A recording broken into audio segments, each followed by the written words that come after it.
Hello everyone, I'm Joshua Clem with Lighty Contractors, and today I'm going to talk to you about how to fix dings in your drywall. Now for this job, you'll need a couple things. For this job, we'll be using a little bit of a spackling compound or joint compound trowel.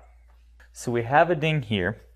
It's fairly simple to fix. Take a little bit of your joint compound and work it right into that joint and put it right over your dent.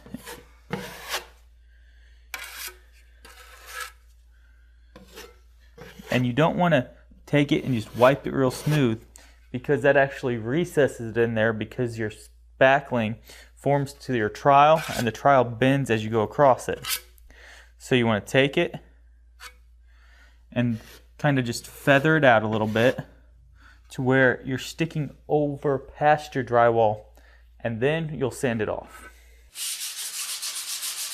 I'm Joshua Clem with Lighty Contractors, and we just talked about how to fix dings in your drywall. Thank you so much for watching, and good luck with this project.